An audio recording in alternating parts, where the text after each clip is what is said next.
தமிழக வெற்றி கழகம் ஆட்சிக்கு வந்ததுக்கு அப்புறம் திமுகவுடைய இந்த ஒரு ஊசலாட்டம் இருக்குல்ல, இந்த ஒரு பதட்டம், பயம், அப்புறம் இந்த ஒப்பாரி, கதறல், இந்த கர்மம் எல்லாம் வந்து எல்லை மீறி போய்கிட்டு இருக்கு.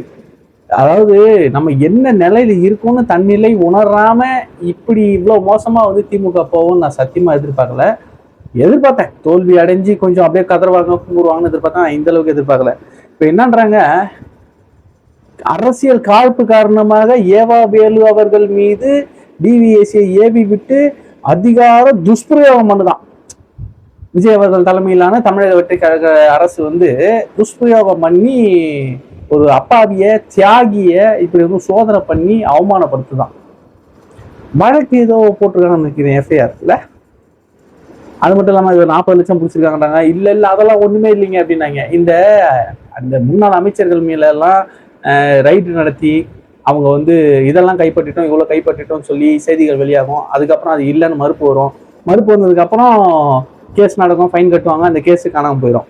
அந்த கேஸோடைய அப்டேட் நமக்கு என்னன்னு தெரியாது. ஆனா இந்த முறை 40 லட்ச ரூபா பிடிச்சிருக்கேன்னு சொல்றாங்க. சரி, எந்த வழக்குக்காக ஏவா வேலு மேல ரைடு? ஏன்னா முகாந்திரம் இல்லாம சாதாரணமா யாரும் ரைடு பண்ண மாட்டாங்க.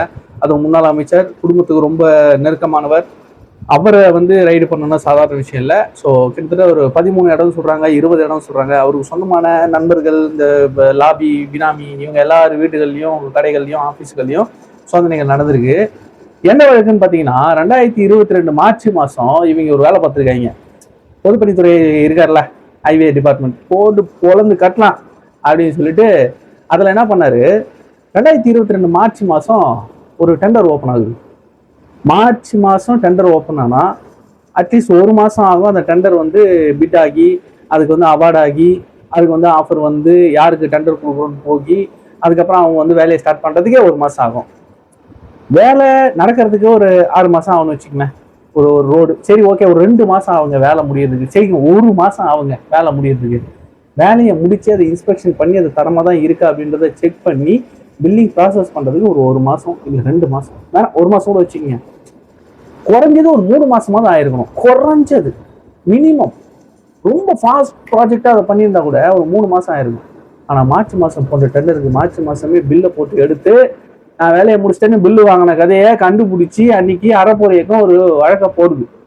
வழக்கு போட்டவொடனே அன்னைக்கு ஐஏஎஸ் அதிகாரி இறையன்பு சார், அவர் தலைமைச் செயலர், அவர் என்ன பண்றாரு, அதிகாரிகளை முதல்ல அடி போல, நீ கையெழுத்து போடாம நீ எப்படி அரசியல்வாதி வந்து பண்ணுவான், இன்னும் முதல்ல கூப்பிட்டு நான் சொல்லி சஸ்பெண்ட் பண்ணி டிஸ்மிஸ் பண்ணி அவங்க மேல வந்து துறை ரீதியான நடவடிக்கைலாம் எடுத்தாரு. ஆனா அமைச்சர் மேல யாருமே அந்த நடவடிக்கை எடுக்கல. என்னடா இதுன்னு சொல்லி அறப்போர் இயக்கம் அதை கேஸை கொடுத்து எஃப்ஐஆர் போட வச்சு அது கேஸ் கோர்ட்டுக்கு போவோம், இதை பண்ணுவோம் அதை பண்ணுவோம்னு எக்கச்சக்க கேஸ்ல இது ஒரு கேஸ்ன்ற மாதிரி போயிடுச்சு, தூசி தட்ட மாதிரி. ஆனா இப்போ ஆட்சிக்கு வந்த உடனே அந்த கேஸை தட்டி தூக்கி இருக்கு அரசு சார். ஆனா இந்த பிரச்சனையில இன்னொரு ஹைலைட் என்னன்னா, இந்த பிரச்சனை வெளியான உடனே போலீஸ் பாதுகாப்போட வேகமா அந்த ரோடை வந்து போடுறதுக்கு ட்ரை பண்ணிருக்காங்க. அதையும் தடுத்து நிப்பாட்டி இருக்கு அறப்போர் இயக்கம், அறப்போர் இயக்கம் ஜெயராமன் சார். ஸோ இந்த மாதிரி நிறைய விஷயங்கள் வந்து அவர் கொண்டு வந்துட்டு இருக்காரு. தாவேகா ஆட்சியிலே இந்த மாதிரி ஏதாவது தவறு நடந்தாலும் அவர் கண்டிப்பாக சுட்டி காட்ட வேண்டும். அதுதான் நாங்களும் எதிர்பார்க்கணும். ஏன்னா எல்லா இடத்துலையும் முதலமைச்சருடைய பார்வை விழுறது ரொம்ப கஷ்டம். ஆனா இந்த மாதிரியான அலிகேஷன்ஸ், இந்த மாதிரியான தவறு நடக்கும்பொழுது இந்த மாதிரி சுட்டி காட்டக்கூடிய விசில் ப்ளோவர்ஸ் கண்டிப்பா தேவை. அவர்களை சரியா கையாண்டா அந்த ஆட்சி சூப்பரான ஆட்சியா இருக்கும். அதை தாவேக்கா கையாளும் நான் நம்புறேன். ஆனா எந்த அவதூறு, எந்த ஒரு குற்றச்சாட்டு நம்ம மேல வந்தாலும் அதை வந்து தார்பாய் போட்டு மூடி மறைக்கிற வேலையை வந்து முதல்வர் சுத்தி இருக்கிறவங்க செஞ்சதுனாலதான், முன்னாள் முதல்வரை சுத்தி இருக்கிறவங்க செஞ்சதுனால இன்னைக்கு வீட்டுல உட்காந்துருக்காரு குளத்தூர் முன்னாள் எம்எல்ஏ. இப்படிதான் நம்ம பேச வேண்டியிருக்கு. அடுத்து அவர் கண்டிப்பா உள்ள போவாருன்னா அவரு போவார், அப்படியே இவரும் போவார். அந்த டெம்ப்ளேட் தான், அவரும் போவார் இவரும் போவார்ன்ற மாதிரி அடுத்து பிரச்சனையா வந்து இவங்க மேல தூங்கிக்கிட்டே இருக்கு. ஒரு 12 மணி நேரம் ரைடுங்க. அதுக்குள்ள வந்து நம்ம கோர்ட்டு சிரிப்பு சரவணன், சைக்கோ சரவணன், அவர் வந்து நான் அட்வொகேட் பண்ணிருக்கேன் சார், என்ன உள்ள விடுங்க சார் அப்படின்னு கேட்ல இருந்து அங்க போய் சிறப்பு. அப்புறம் ஆராசம் ஒருத்தர் மேல குற்றம் சாட்டி ஒரு மாநில துறை வந்து ரைடு பண்ணிக்கிட்டு இருக்கு. ஒரு பாராளுமன்ற உறுப்பினர், உனக்கு என்ன வேலை அங்க, நீ எதுக்கு போறாங்க? இதுல வேற போயிட்டு ஜம்பமா நீ உங்க கூட வந்து சகாக்களை கூட்டிட்டு உள்ள போய் நீ பேசாத பேச்சா மேடையில நீ எல்லாம் ஒரு பார்லிமெண்ட் மெம்பர்னு சொல்லி தமிழ்நாட்டுக்கு கேடு. நீ உன்னையெல்லாம் ஒரு பெரிய மனுஷன் நம்பி, நீ நல்ல ஸ்காலரு, நல்லா படிச்சவன், நீ எல்லாம் வந்து பண்பா நடந்துக்குவ அப்படின்னு நினைச்சுக்கிட்டு இருந்தல, என்ன பேச?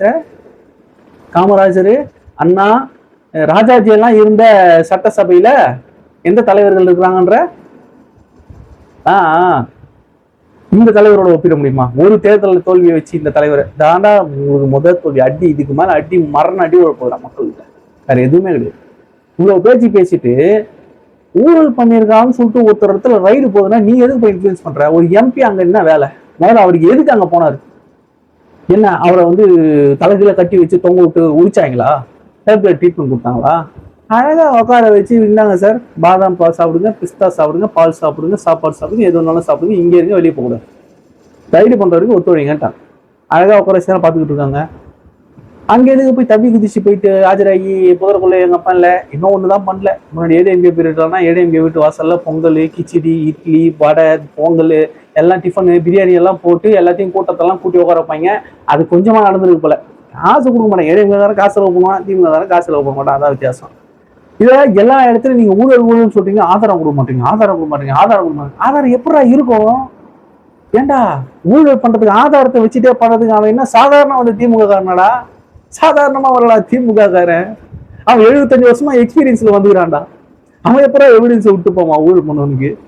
100 ரூபா பொருளை 140 ரூபா நீ வாங்கிக்கடா, நான் உனக்கு ஆர்டர் தரேன்னு சொல்லி சும்மா இருக்கிறவங்க கூட்டின்னு வந்து 140 ரூபா நீ உன் பேர்ல வந்து பில்லை போட்டு கொடு, நான் ஒரு 100 ரூபா தரேன், எனக்கு 40 ரூபா கொடுத்துரு. இதுதான் உங்களுடைய பிசினஸ் பிளானு. லீகலா மாற்றி பண்றதுதான் உங்களுடைய ஊழலே. விஞ்ஞான ஊழல், விஞ்ஞான ஊழல். இந்த வார்த்தையை சொன்னா அப்படியே கதறும் உங்களுக்கு. பார்ட்டி ஃபண்டு சொன்ன உடனே கதறானுங்க, எப்படி குதிச்சு தவி குதிச்சு, ஐயோ மாண்பு என்ன தெரியுமா, இப்படி ஆதாரம் எல்லாம் சொல்றது தெரியுமா? எப்பா டே உங்க மாண்பெல்லாம் சட்டமன்றத்துல முன்னாடியே நாங்க பாத்துக்கிறோம்டா. எப்பா ஐயோ நீங்க ஆடின ஆட்டம், சட்டையை கிழிச்சிட்டு தொங்குனதும், அந்த அம்மையாரை பண்ண படுத்தின பாடம், நம்ம தனபாலையா சபாநாயகராக இருந்தப்போ நீங்க ஆடின ஆட்டம், இப்பா அது மியூசிக்கல் சேரோட மோசமான ஒரு குரங்கு சேரா மாத்தி அன்னைக்கு மாத்தி உட்காந்து ஒரு அட்டோடியம் பண்ணீங்களே, நீங்களா மாண்பை பத்தி பேசுறீங்க? எப்போ தவிழ்ந்து வந்தவர்னு வேணா வந்து ஊர்ந்து வந்தவர்னு போட்டுக்குங்க. இதெல்லாம் வந்து உங்க முதலமைச்சர் சட்டமன்றத்தில் பேசின வார்த்தைங்க. இதை பேசலாமா? மாண்பு நல்லா இருக்கா?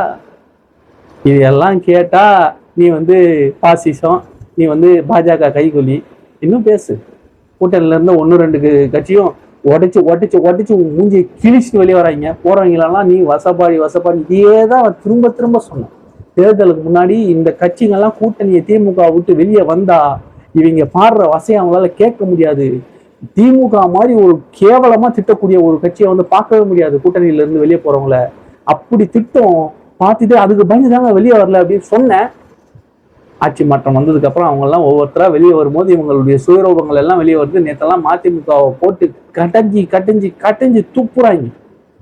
வாயா அதுல அது கல்லு சட்டி, அந்த மத்து வச்சு கடைவாங்க, அந்த கல்லு சட்டியான்னு தெரியல, அப்படி போட்டு கட்டைறாங்க. போட்டு அந்த மனுஷனை எவ்வளவு பிடிய முடியுமோ அவ்வளவு சக்கையா பிடிஞ்சி ஒருத்தரை தூக்கி போடக்கூடியது எப்படி அப்படின்றத பாஜக கிட்ட இருந்து திமுக கிட்ட இருந்து நம்மளாம் கத்துக்கணும். இவங்கதான் மாஸ்டர்ஸ் அதுல. இதுக்குதான் இந்த 75 வருஷம் அனுபவம்.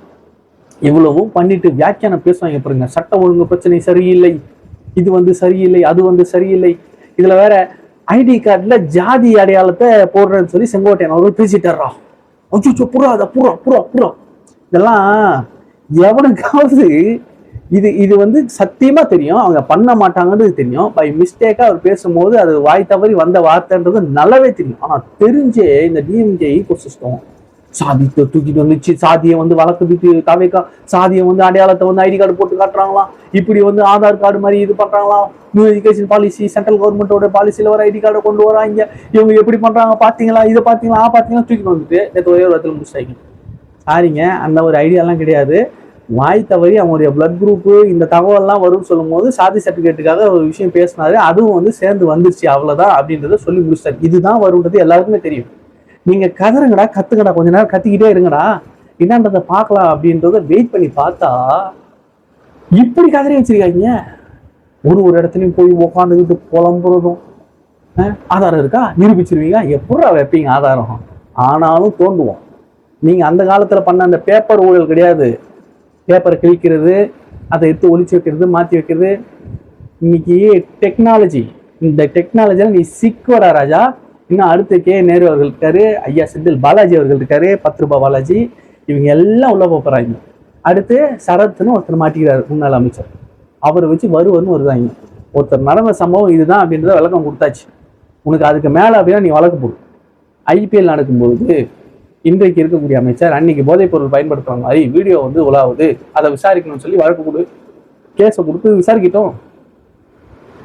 இப்படியே இன்னொருத்தர் அந்த வெங்கட நாராயணன் அவர் வந்து நியமனம்.